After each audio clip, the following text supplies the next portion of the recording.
So we're diving into Dune Messiah. We are. And you're here because it's not enough to just, like, read it right. Right. We're really trying to unpack, like, what is Frank Herbert trying to tell us? Yeah. About power, destiny, heroes, and all that. And the cool thing is... This is where it gets good. Yeah. We have Brian Herbert. Yes. His intro to this book. The best. It's like getting notes from Frank himself. What did he mean? Yeah, it's true. These introductions are amazing. And Brian, he's like upfront about it. Yeah. Dune to Dune Messiah. Yeah. Big shift. Okay. Could do classic hero's journey. Totally. But then Messiah, it's like he takes that hero, Paul, Muad'dib, all that, and starts like poking at it. Like, are you sure you want this guy? Even the editor, the one who loved Dune, found it rough at first. Huh.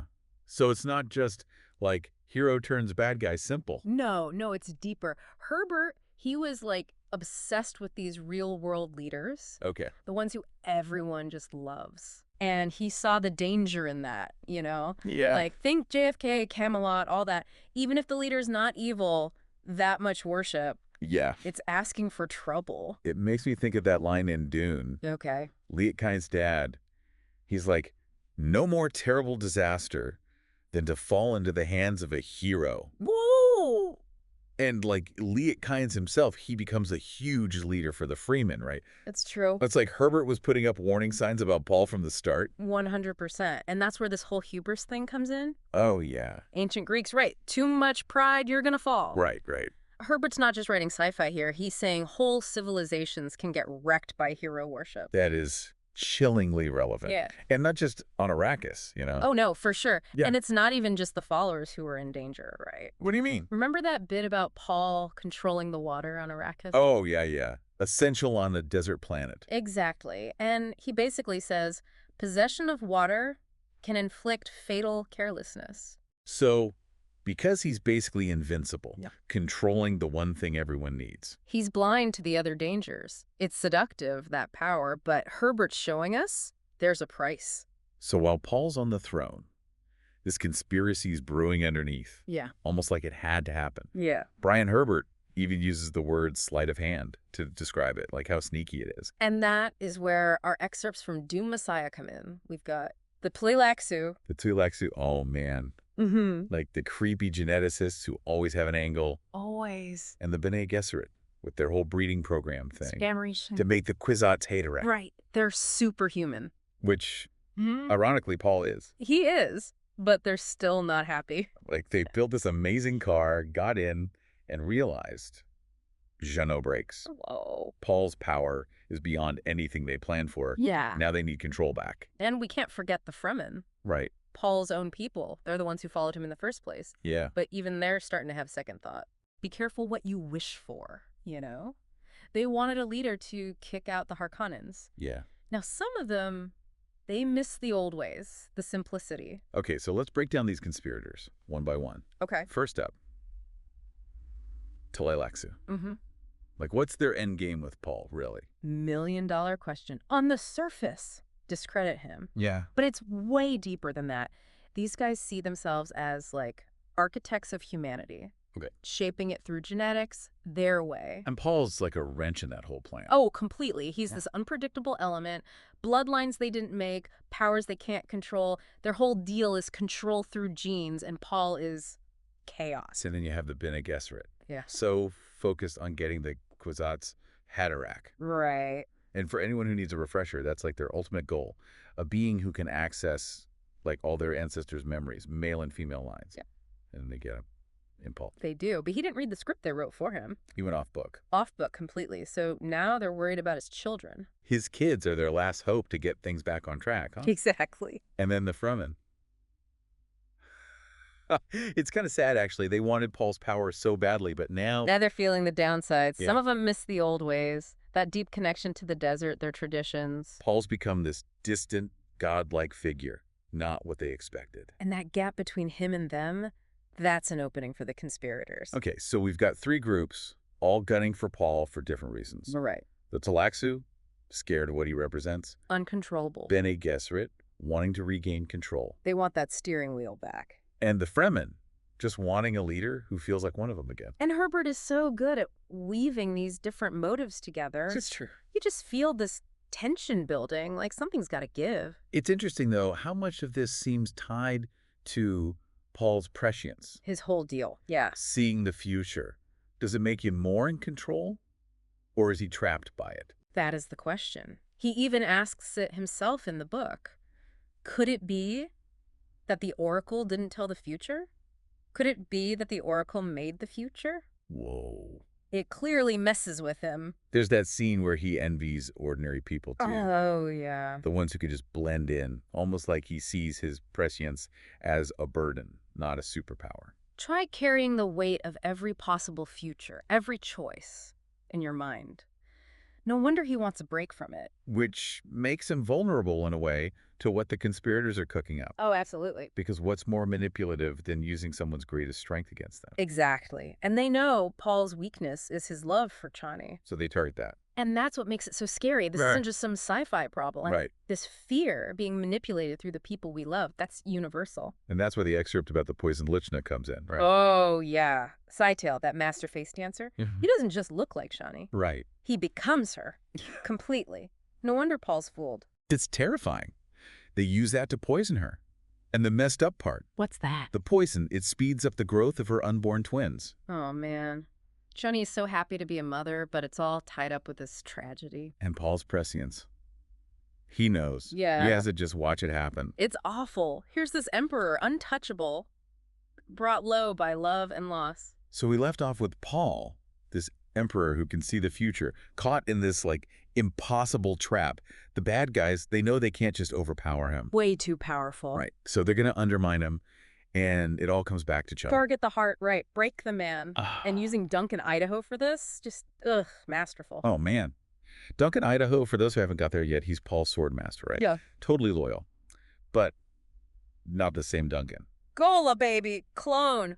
Grown in a Tleilaxi tank. They give him to Paul as this gift, but Duncan's a blank slate, no memories. Ready to be programmed. Oh, yeah. They put this trigger in him.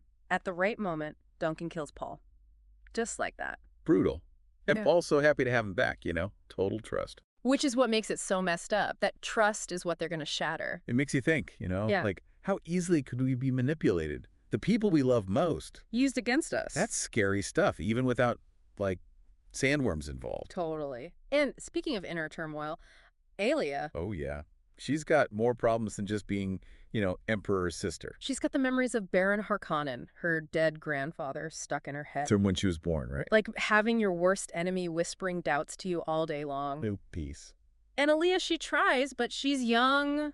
The Baron's influence, it's just there, under the surface. You see her doing these awful things, getting more and more ruthless. Power consolidation. Even her own people are getting nervous. That line about the execution always gets me. She commanded the execution of the traitors, the guildsmen, the Reverend Mother, Korba, a few others. Like, it's so casual. That easy slide into brutality. Ugh. That's the Baron in her head. Ugh, it's sad. Like, she's becoming the very thing they were fighting against. That whole cyclical nature of power, you know? Absolute power corrupts absolutely and all that. Bingo! Aaliyah, she's trying to protect Paul, but she's turning into the enemy. And right in the middle of all this, you have Yep. the poisoned lichna thing, Scytale, that face dancer. He's something else. He doesn't just fool Paul's eyes, he fools his heart. Because he's not just pretending to be Chan, he's become her so completely. It's like, How could Paul possibly know? impossible. They use that love to poison her. And the worst part, Don't remind me. it's designed to make the twins grow faster. So messed up. Chani's so happy about the babies, but it's killing her. And Paul, he knows it's coming. He has to just watch. Powerless. The most powerful man on the planet, brought down by grief. And that's when it all breaks, right? The conspirators, they make their move, they attack, and they use this weapon, a stolen stone burner. Which is like the worst thing imaginable, right? Unimaginable power, and they use it to blind Paul. He's physically broken, emotionally wrecked, Mm-hmm. vulnerable for the first time. It's awful. Yeah. But then you have Duncan. His memories, they come back. He remembers who he is. And he chooses Paul, he turns on the Tleilaxu, his creators, everything. He kills Bijaz, right? That twisted little... Yep. Duncan breaks free, but there's going to be hell to pay. The Tleilaxu do not mess around. Oop. And Paul, blind, grieving, facing their full wrath, he makes a choice. Yeah. The biggest one. He walks away. Into the desert, Leaves his empire, his kids, everything. Just walks. Powerful image, right? What does it mean? That is the question, isn't it? What happens to Arrakis? His kids. His legacy. That, my friend, is for next time. So last time, we were left with this image of Paul Muad'dib walking into the desert, blind, alone, having given up, like, everything. What is going through his head? I think it's a total transformation, you know? Imagine all that prescience, seeing the future, all the possibilities, and then, boom, it's gone. Thrown back into the moment, no sight, vulnerable. Like a forced enlightenment, almost. Stripped bare. Exactly. He even says it right. I think I tried to invent life, not realizing it had already been invented. Like, his ambition, trying to control everything, it blinded him to just being. But there's freedom in that, too, right? Giving up control. He's done with the prophecies, being Muad'dib, all of it. He's choosing his own path, even if he doesn't know where it leads. And the way Stilgar, Idaho, they react to it. That's telling. How so? Stilgar, being Fremen, he sees it as prophecy, you know, Paul fulfilling his destiny, a sacrifice to the desert. But Idaho, not so much. Idaho sees tragedy, which makes sense, right? He's got his own baggage, his own struggles with identity, purpose. He can't see it any other way. It shows how alone Paul really was, you know? Messiah, Muad'dib, but always an outsider. Going back to the desert, it's the only place he might find peace, even if it means leaving everything behind. It makes you think about leadership, even with good intentions, how isolating it can be. Totally. And even though Paul is gone, his legacy, it's messy. Aaliyah, she's taken a turn. Oh yeah, she's not doing so hot. All that power. Consolidating, eliminating rivals, becoming the tyrant they were trying to stop. Remember that line about the executions? Chilling. It's like the Baron's voice is right there in her head, twisting everything. The worst part. She thinks she's doing the right thing, protecting Paul's vision. Which just proves your point, right? About power, good intentions, paved road, all that. It's a slippery slope. And then there's the twins, Leto and Ghanima, the future of House Atreides, but also dot pawns. Totally. And Herbert, he doesn't give us easy answers. Their fate, Arrakis' fate, it's all up in the air. Makes you think, you know, did Paul's sacrifice even matter? Right. Can you break these cycles of violence, oppression, or are they just baked in? But that's what makes Messiah so powerful. It makes you think about heroism, destiny, all these big ideas, and it doesn't let you off easy. It sticks with you. And in the end, Muad'dib, the man who could see everything, he becomes a mystery, even to himself. Which maybe is the point. Maybe it is. So as we wrap up our deep dive on Dune Messiah, let's leave everyone with this.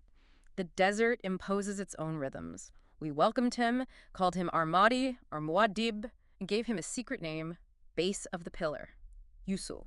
From the Stilgar commentary, right? The man who tried to outrun destiny found it waiting in the sand. Until next time, everyone, thanks for exploring with us. And remember, the spice must flow.